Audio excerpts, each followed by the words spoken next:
Bonjour à tous et bienvenue dans le 18e épisode de la saison 2 de Gaminerie, le podcast qui vous conseille des films à voir avec vos enfants. Aujourd'hui, je vais vous parler du remake live-action Disney de Lilo et Stitch, réalisé par Dean Fleischer-Camp, connu pour son travail sur Marcel le coquillage avec des chaussures. Il paraît que c'est super, mais honnêtement, moi je suis pas allé jusqu'au bout. J'ai pas du tout accroché au côté faux documentaire. On a donc là un réalisateur qui vient du cinéma indépendant et connu pour son travail sensible.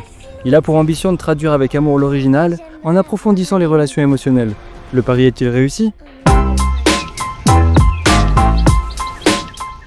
Je suis allé voir le film avec ma fille de 6 ans et mon fils de 3 ans, et je peux vous dire que ma fille de 6 ans a fini en larmes et que mon fils de 3 ans ne faisait pas le malin sur son siège.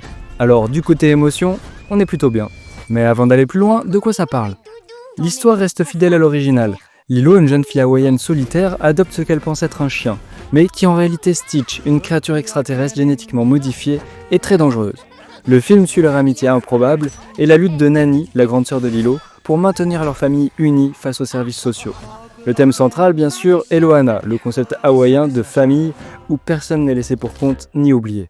Le film réussit à capturer le cœur de l'histoire. La jeune Maya Keloha est vraiment une Lilo parfaite en prise de vue réelle, incarnant son esprit et sa profondeur émotionnelle avec une authenticité touchante. Le retour de Chris Sanders pour la voix de Stitch est un atout majeur, assurant que l'adorable alien reste fidèle à lui-même.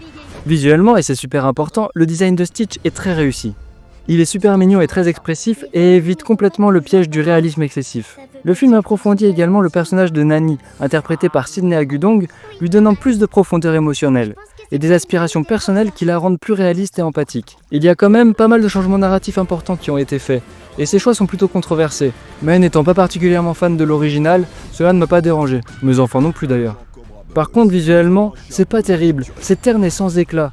Et c'est un comble parce que ça se passe à Hawaï, où les couleurs du soleil sont censées rythmer la journée. Et c'est vraiment dommage parce que les séquences où l'on voit des tranches de vie entre Lilo et sa sœur sont super plaisantes et nous en apprennent plus sur la culture hawaïenne. Je pense que c'est dû au tout numérique et à une utilisation excessive d'écran vert, notamment sur les plages.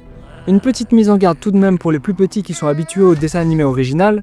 Le réalisme du live-action s'il ancre l'histoire humaine a l'effet secondaire de rendre les pitreries espiègles de Stitch moins adorables et plus frustrantes, car les conséquences de ses actions deviennent plus tangibles et parfois déchirantes, voire effrayantes.